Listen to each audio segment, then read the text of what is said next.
We're live! Hello, hello, hello. Good evening from Port Moresby, Papua New Guinea. Kamusta po? Good evening, magandang gabi. Magandang gabi. My name is Jel and this is my husband Krishan. We are broadcasting live to our pages and the pages of our guests as well, as same as LinkedIn and other platforms. So if you're watching us live right now, tell us where you are watching us from and say hi, hi, hi. Same to those who will be watching this on a replay. We're always doing this live segment for every Friday night. We are featuring a lot of professionals who are running the same global digital business as us. And we just wanted to share with you their success stories on how they were able to, switch online whilst they're working full time or while still doing other Full-time jobs. full-time jobs or other things in their life. So, yon Tagalog nga pala tayo ngayon. Yung mga guests namin are all from the Philippines. So, they are all, kasi last week we've featured nursepreneurs. So, these are healthcare professionals who also built their own successful digital business. So, right now, our guests are all finance professionals turned digital entrepreneurs. At hindi lang sila basta finance professionals. These are certified public accountants from the Philippines and PNG din. Isama ko na si isama ko si Christian sa segment na ito. So there, maybe we introduce ourselves first. Yep. Sige.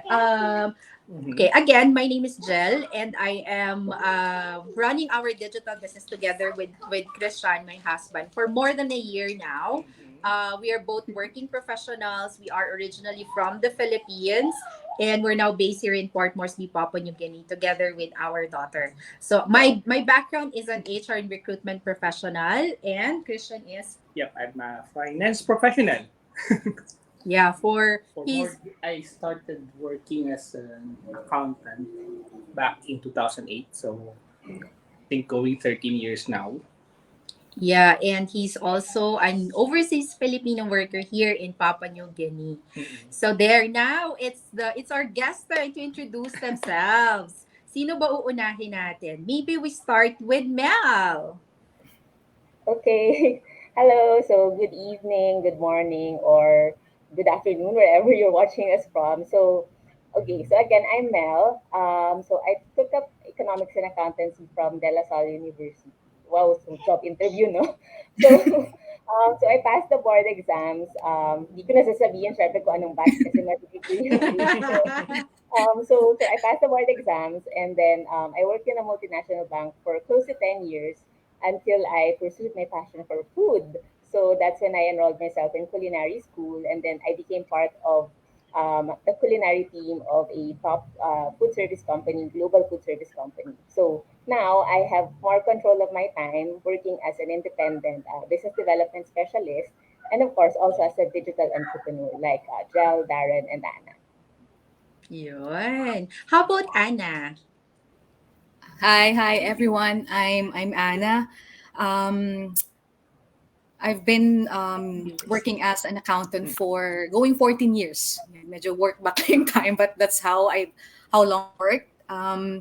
Right now, I'm working as a finance head in a hospital. So as you all know, it's very busy working in a Busy. hospital. Yes, very very much. um, um, I started working at my parents' accounting firm because both of my parents are accountants. So that's actually the main reason why I pursue this profession. But at the same time, I find it amusing because I love numbers. Siguro yun din yung nag-draw sa akin to pursue it further. And right now, my work is really heavy on analysis, yun, mga numbers, analysis of numbers, and the rest. Um, I started pursuing this online business a year ago, and of course, um, it really opened me a lot of concepts because aside from accounting, so there are other concepts na natutunan, which parang for me it's part of my growth. So as a young professional, this helped me grow more. Right. Yeah, so yeah, basically ganon. All right. How about Darren? Hi, hello, good evening from the Philippines, and good morning, good afternoon to those who will be watching us or who are watching us from different parts of the globe. So I'm Darren. So I am a wife and a mom of two boys. And then my career background. So I graduated also. Same pala kami ni Mel. I graduated accountancy and economics in DLSU, and then right after graduation, I took the board exams, CPA board exams, and I passed the first take ng board exam. So, and then a month after, I started working. So I joined. Yung first job ko was in an audit firm. So that was in 2005. I started as a junior auditor, and then di ko rin alam kung paano nangyari, pero nakatagal ako sa audit firm for almost 7 years. So, Wow. yeah, oo. So, it was a big achievement Director na actually. yan.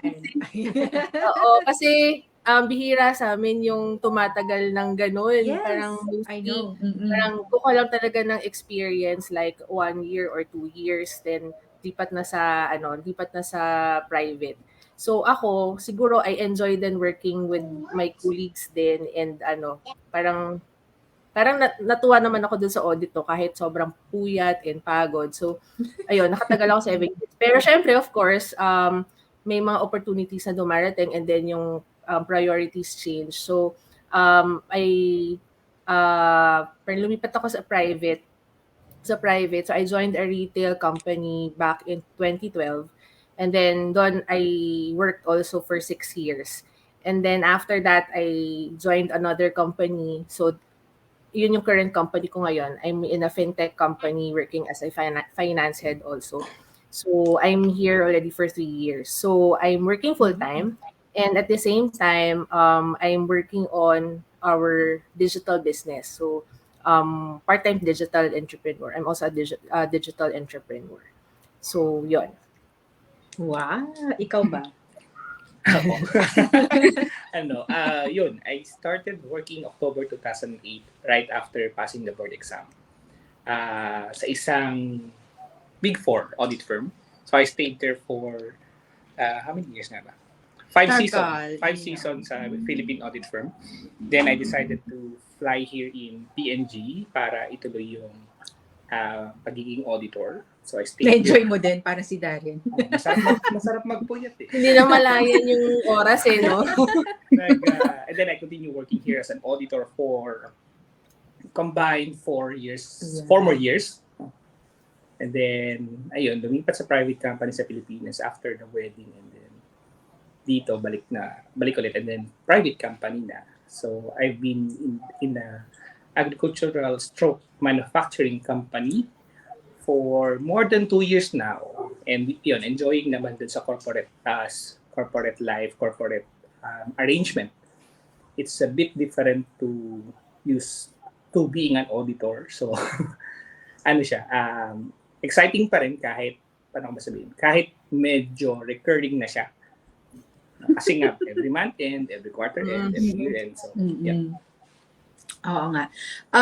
Ako naman, as an HR practitioner, no, nakita ko yung mga finance professionals na hina-hire talaga namin. Medyo ang tatagal nila lagi sa mga companies. Nagtatagal sila sobra. Hindi sila yung like 2 years mag-move na ng company. Siguro kasi sobrang busy nyo, wala na kayong time to look for other opportunities. Kasi accountants are generally Hindi, wala lang kayong time to look for opportunities kasi sobrang busy nyo. I know that. Kasi kita ka talaga, sabi ko, grabe yung mga finance managers. Sobrang nagtatagal talaga sila sa mga companies. Anyway, so thank you so much for sharing your background before becoming a digital entrepreneur. Pero before we proceed with our questions, let's just say hi to some of our viewers. Rhoda is also an accountant, watching from PNG. Thank you. Liz is watching from Dubai. Thank you so much, Liz. Angel watching from the Philippines. Thanks. Lisa is watching from Tari. Hello, province of PNG. Thank you so much, sis, for watching. Hello, Mel. Hello, Mel, UAAP represent. So there. Okay.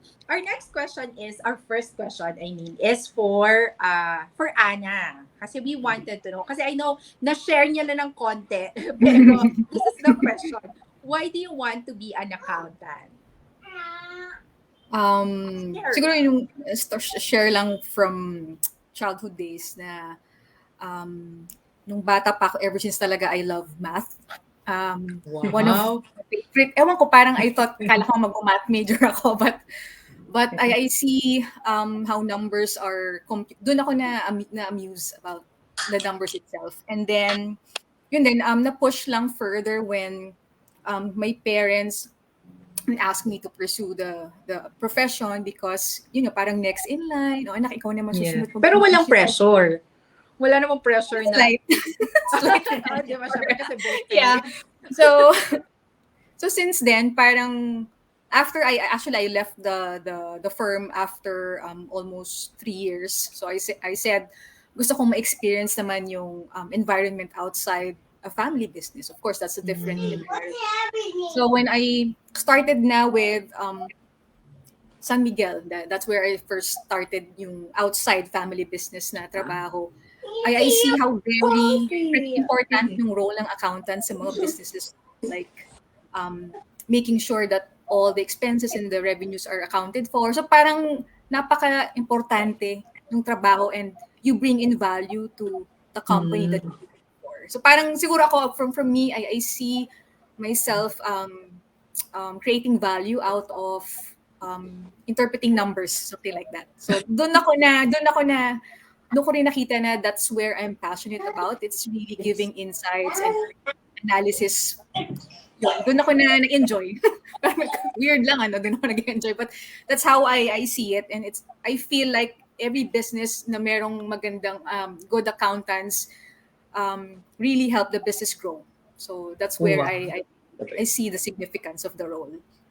Okay. Pero saan ka mas masaya? Yung working ba for your parents' company or nung nag-move ka na ba?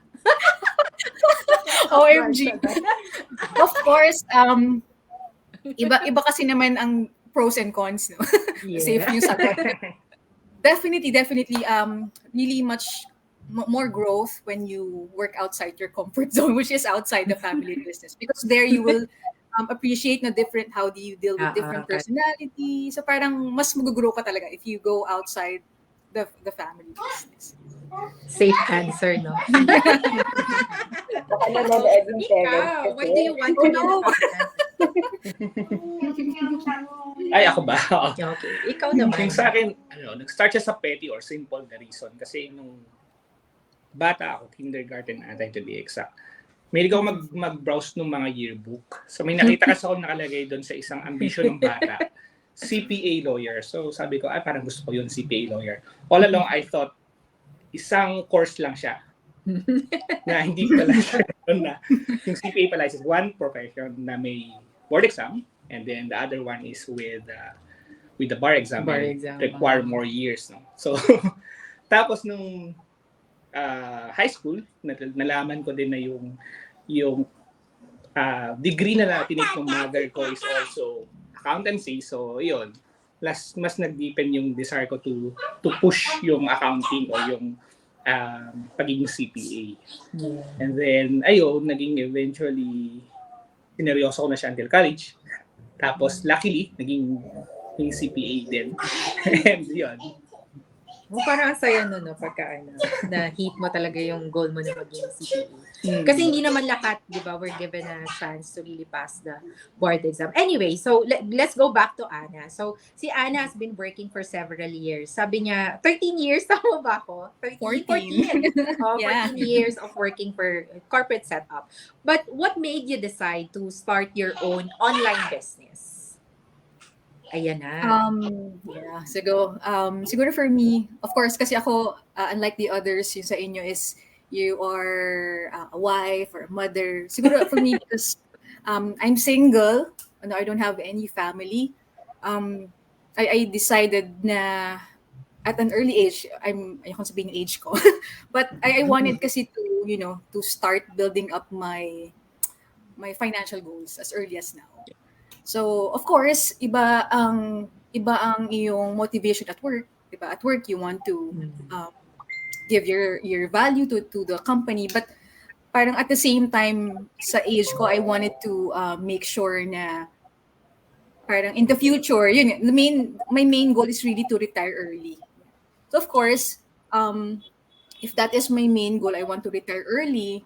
So I need to build another stream of income, and that's where I see the opportunity from this digital business. Dun ako na drawn.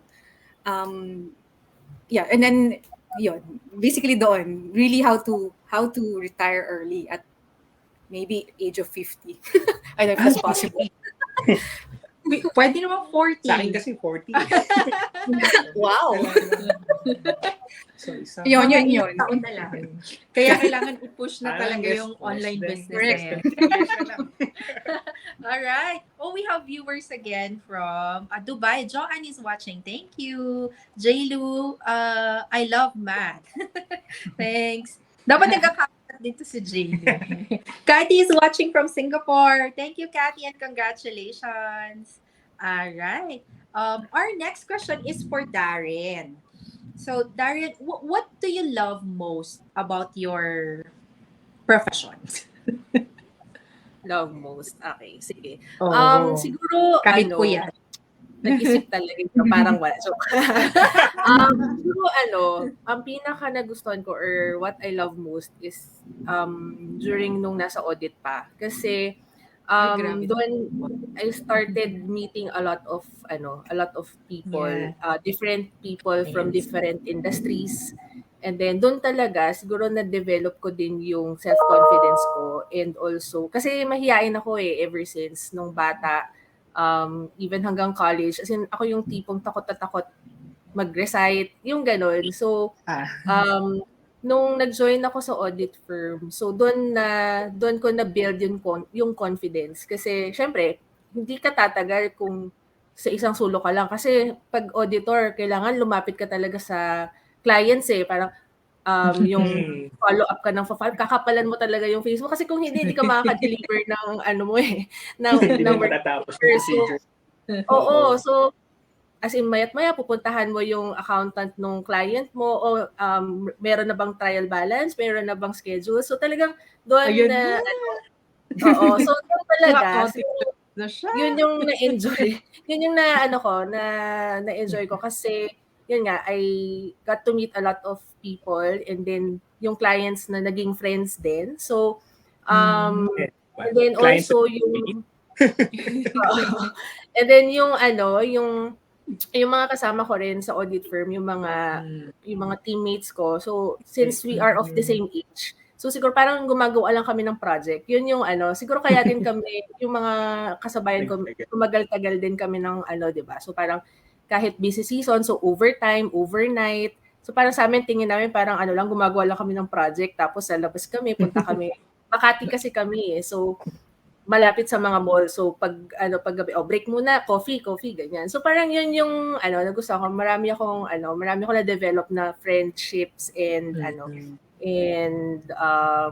yun nga, maraming na-develop yung self-confidence. And also, siguro as an accountant din, yung value na nakakapagbigay. Like what Anna said earlier nga, yung value na nakakapagbigay ka ng insights mo sa company, and yung within the organization, halos lahat kinakausap mo, kasi you need to learn about yung operations, yung end-to-end processes ng business. So yun yung siguro for me one of the things that I love about the profession, kasi hindi limited sa numbers lang, or talagang may analysis, may madami kang matututunan every day. So yun siguro yung pinaka takeaway of being an accountant. Saan mo ba mas na-enjoy? Sa corporate ba or sa firm? Actually, sa audit. Kung medyo mataas na yung sweldo sa audit, siguro nandun pa Oo, rin no? ako hanggang ngayon. Correct. Kasi sa audit parang ano so nagro-rotate parang this month, ito yung engagement mo, tapos malilipat ka ulit sa ibang clients. So, nandun yung magbibigay ka ng solution sa clients kung may mga audit findings. Unlike pag sa corporate kasi, ikaw yung magsasolve ng issues So, parang hindi ka makaka-move on hanggat hindi mo na-implement yun sa organization. So, yun yung siguro mas mahirap na part na So, yun. Ayun. Ikaw ba, what do you love most about your profession? Yun. Similar kay Darren. Gaya to. Kasi auditor din ako. I think yung yung exposure mo to deal with all levels of Yeah. Oo. of grades and departments dun sa client mo. At the same time, putting yung kapag nabavalue nila yung recommendation na ginagawa mo, yung makikita ka nila not as an examiner but a value added sa kanila on top of giving yung opinion, of course. Sa private, yung swerte mo ini-enjoy. Kasi mas malaki pa kumpara sa public practice. Pero experience, tapos kung gusto mo talaga mag-gain ng knowledge at saka ma-expose ka dun sa different industries, audit talaga. Maganda siyang sige, gamitin ko yung word, stepping stone. Parang gano'n. Agree. Okay. So, si Darren is also a successful digital business owner. So, i-share lang natin sa kanila, Darren, how has your online business changed your current situation? Especially ngayong pandemic, di ba? Tapos, you have kids pa. Yeah. Tapos, work from home kayo, no? Yes. Work from home, thankfully. So, actually, I decided to start our digital business kasi as a plan B, parang we started kasi during the time of pandemic So parang nandun yung thoughts na what will happen if yung company ko will suddenly biglang nag-close or if magbawas ng tao. So thankfully naman hindi nangyari sa company where I am in. And pero nevertheless, it made me realize na it's always helpful and for peace of mind then for us to have a plan B. Especially ako that I have a family na we have our kids. So I have 2 boys, growing kids pa lang, maliliit pa lang sila. So and at the same time yung being in finance kasi is talagang stressful. It really takes much of your time. So, yun din yung isang naging factor siguro why we try to look for another option. So, yung husband ko kasi is also working as he's an engineer. So, busy din So, from Busy morning rin.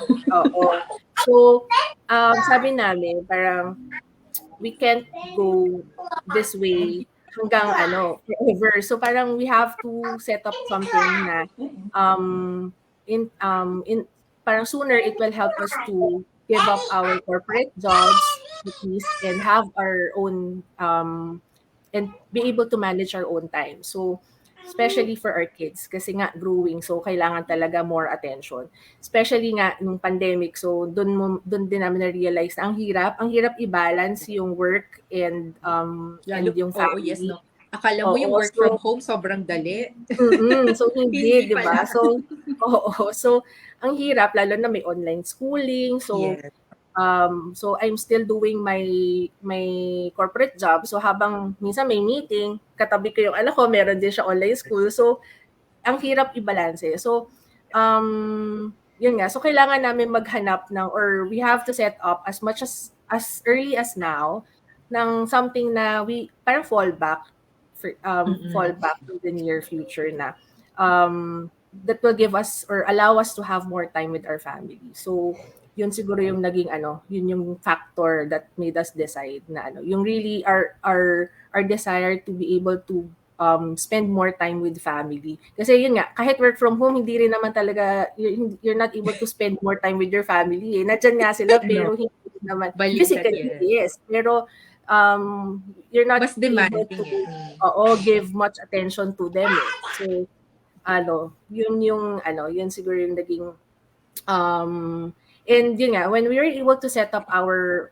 digital business, it gave us peace of mind. So yun yung blessing to for us na may peace of mind ka na whatever happens, at least meron kaming another income stream that will help us continue providing for our family. So yun. Ayun, ang saya. Kasi maraming benefits talaga ang ating online business. Plus, syempre, for us, for parents, dahil nga very flexible siya, parang few hours lang naman yung kailangan mong Yes. i-spend, diba, in a day. Minsan nga may araw na hindi ko pa siya na-check. I mean, like, hindi isang oras. Baka next day na, or pagtutulog na ako, i-check ko lang siya. So, hindi talaga, pwede mo siya talagang isabay on your full-time job. Ako actually, ang ginagawa ko sa gabi, parang yun yung me time ko. So, oo. Oo, yes, Pag tulog na silang lahat, so doon ko ginagawa everything about the business. So, like the trainings, yung mga kailangan kong ayusin for the business. So, yun, yung checking ng mga emails, yun. So, talaga, flexible siya, and it will not take much time from your family time. So, that's true. And pwede mo isama pa yung family mo sa business. If you want. Parang ganito. Alright. Jean is watching from Sydney. Thank you. Jem is also watching from the Philippines. And Yang is watching also from the Philippines. Thank you so much, ladies, for watching. Okay. Now, our question is for Mel. Eto si Mel kasi, she was doing consultancy na, no? Mel, tama ba ako? Pero has finance ba or accounting always been your passion? Yun talaga ba yung Hindi. Hindi ba? Hindi, Isang not malaking at hindi all. ba? As in, siya, well, medyo similar dun sa kwento ni Ana, I guess. Yung parents ko, dream talaga nila na maging CPA. Hindi lang CPA lawyer, parang kay Christian din.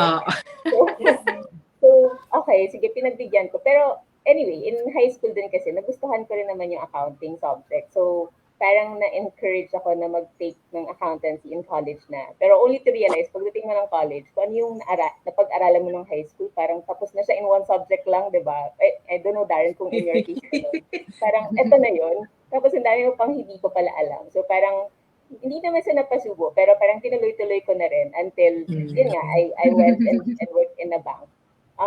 Pero yung consulting, I like the finance part kasi hindi lang na-apply mo yung theory into practice.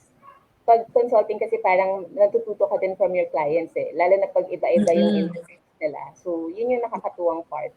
Tapos with this business naman, para siyang balik loob for me kasi na-wear ko back, I left yung accountant hat, which I think matutuwa yung parents ko pag sinabi ko yun sa kanila na parang nagagamit ko ulit yung accountancy in running the business. May advantage. So, Yeah. for me. Ayun. So, mas gusto mo ba kung papipiliin ka, mas gusto mo talaga consultancy rather than corporate setup? Kasi I tried na yung corporate setup for a long time. Syempre may perks din siya when it comes to stability and also yung when you're used to the people that you're working with and even yung bosses that you're working with, yun yung parang nasa comfort zone ka na eh. So, in a way, for a long time, mas gusto ko yung corporate. But now, mas gusto ko yung consultancy type of setup kasi mas hawak ko yung oras. Plus yun nga, hindi ako parang tie up lang at one type of industry. Yeah. Pero Mel, what do you enjoy most about your online business? Same with Darren, I guess. Kasi super flexible and convenient siya for me na hindi ko kailangan yung, alam mo yung nakatali ka at your desk that you have to beat all these deadlines. Except na lang syempre kung self-imposed deadline siya. Mas hawak mo yung oras mo. Plus, since I really like learning new things, may mga natututunan ako from the online business na digital tools, which I also get to apply in my other areas of work. So, yun yung part na na-enjoy ko, the flexibility and also the continuous learning. Yes, I love it. Okay. So, ito, marami tayong mga future, there are people who would always inquire about our online business. And some of them, or actually most of them, are skeptical about this online business. What can you say to them? Anong advice mo sa kanila, Anna, to people who are skeptical about our digital business? Yeah, okay. So actually, when you say the word skeptical, as accountant, no, parang sa ako mismo, I know for myself that I'm really skeptical. So for those na who would say nga na um parang they're holding back. I was one of you kung kayo Yeah. yung skeptical at this point. But then, of course, I see that this business really transform a lot of lives, and these are really successful one. Parang it's really it's a legal business. Of course, as accountant, I would always look for a legal Yeah. business. No, so parang wala kang reason to hold back if you see how the potential of this business really. So parang ako, why don't you explore and then see for it for yourself? Kasi ako mismo, I was once skeptical, but then I see that it's really illegal and it's really a worth trying and worth exploring. So ako, I would say jump right in. Diba? Jump right in. That's true. Oo, si Ana medyo ano siya eh. Tsaka inaral din naman ni Ana eh. Diba, you did your research then before actually, Oh yes. starting your digital business. Definitely. Ikaw ba, do you have advice to those who are skeptical about our online business? Yeah, aside from doing your own due diligence, kasi nga legal business siya in the first place, gawan mo rin siya ng cost-benefit analysis. And then when you jump in, you will see yung full potential ng business. Nandun siya. I mean, it may be, parang masabihin, it may be medium term, pero kapag na fully utilize mo yung nandun sa, or kapag na fully explore mo yung system at saka yung business itself, you will see na ano siya, pang long run. Yes. And towards early retirement yung focus nito, tingin ko para sa amin. Oo. Yeah. Anything else? May gusto sabihin. O kasi 'di ba, merong strategic side yung online business na kailangan mo din talaga siyang aralin, and you have to really strategize for you to really hit that goal, that milestone in the business. Hindi siya basta-basta. Again, our businesses are all registered. We're paying taxes. So it's legitimate definitely. Mm-mm. So, yon, kung medyo skeptical pa kayo, sabi ni Annie, just need to try it para you would know if this is real, if this is legit. Wala namang mawawala eh. Diba? So yun, meron pa ba akong gusto sabihin? Yung risk and reward niya. Okay. Yung reward niya, I think, is way heavier than the risk itself. Mm-hmm. So actually, maganda yung niya. Maganda yung structure. To the point na hindi ka bibili, hindi ka maniniwala dun sa ilang extent. Pero yeah, legit siya talaga na. Legitimate. Feeling ko may ginawa ng Excel file si Christian bago siya nag-start ng business. Meron. Ano yun? May ginawa ka daw Excel file. I think. Oo, madami. May sarili-sariling Excel Feasibility file. study. Medyo pero masaya siya. Yeah. Ay, question. Since lahat kayo syempre CPA, di ba? Are you the accountant ba of your businesses? Kayo na rin mismo yun? Yes. Okay, that's nice. Okay. Kami kasi to some extent, yes. Pero syempre dahil nandito kami, walang gumagalaw sa Philippines. So meron kaming accountant doon sa Philippines. May taga-file. Oo, siya talaga. Returns every quarter. Kasi nandito kami. But then, yes, yun nga, kailangan mo pumunta talaga ng BIR. Ganun siya ka-legit. Kailangan mong pumunta ng, yes, and file your Even the taxes. annual registration and so on. Correct. Okay, our next question is for Darren. Si Darren naman, what advice would you give to those people who are scared to try our online business because they're not tech savvy, because they don't have a business background, because they're not accountants like you? Anong advice mo sa kanila? Yeah. So actually ako personally no, hindi rin ako tech savvy eh. Kasi even yung settings nga sa phone ko kapag may gusto kong ipaayos, pinadala ko pa sa husband ko eh. So and even kunwari yung mga gadgets or sa mga laptops, hindi talaga. So ano lang, ang alam na master ko lang Excel, PowerPoint and MS Word kasi yun lang yung ginagamit sa work eh. Yun yung Okay. familiar talaga tayo. Pero because I really wanted to have an online business or something that we will be able to call as our plan B or a backup ano no. Um whatever are those na naghihinder sa parang dapat isang tabi mo siya eh kasi if you have the goal talaga to succeed and to achieve those goals kahit ano pa yan. And thankfully naman when we jumped into this online business, you're not on your own kasi we have the available tools, the training. So, matututunan talaga siya lahat. Kailangan lang talaga open tayo to learn new things. So even if we are CPAs or accountants, dapat hindi lang limited dun eh, 'di ba? So, honestly, 'di ba? So, sa online business na to, hindi lang puro numbers or puro Yes. financial statements yung gagawin natin eh. As in talagang different ano siya, parang different world. So doon din na na-excite din ako kasi something new. So parang ko siya, outlet ko siya kapag na-stress na ako sa Yes, kapag I na-stress agree. na ako sa work, 'di ba?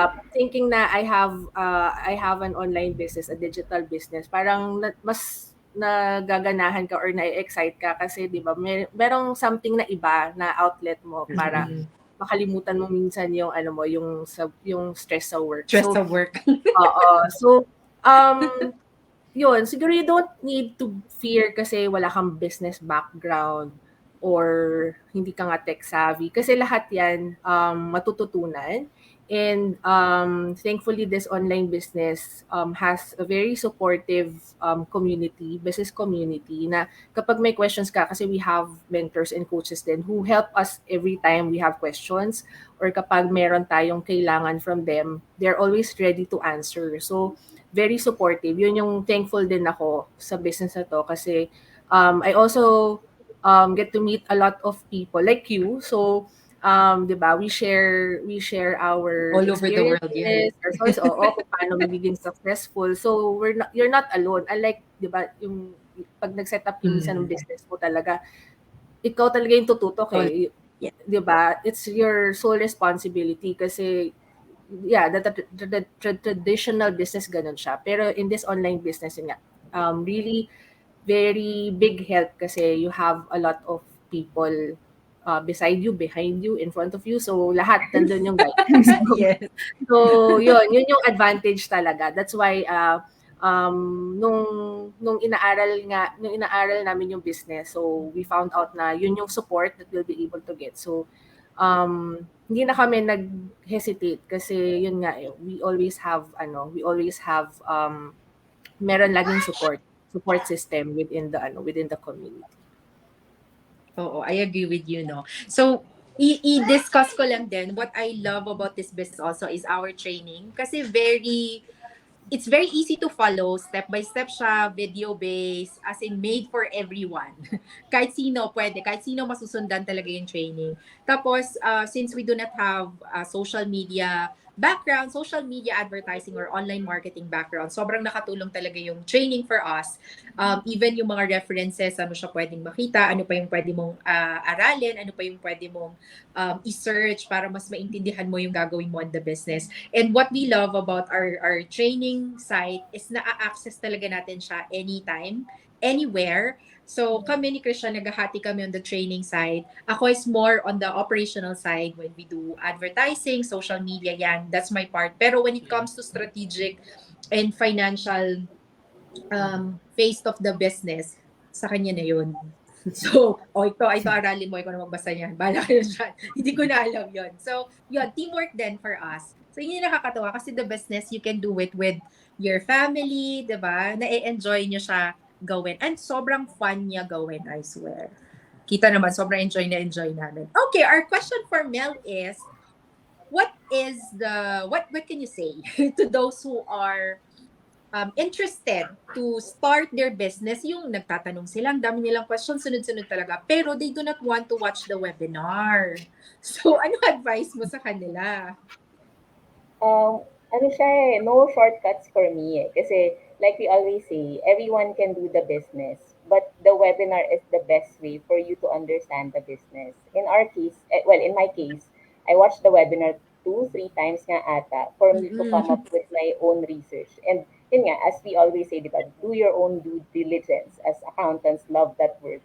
Kailangan aralan mo siya before you go into anything. So, hindi pwedeng shortcut na okay, sabihin mo na lang sa akin and then go na. It has to be something that you have to decide on your own.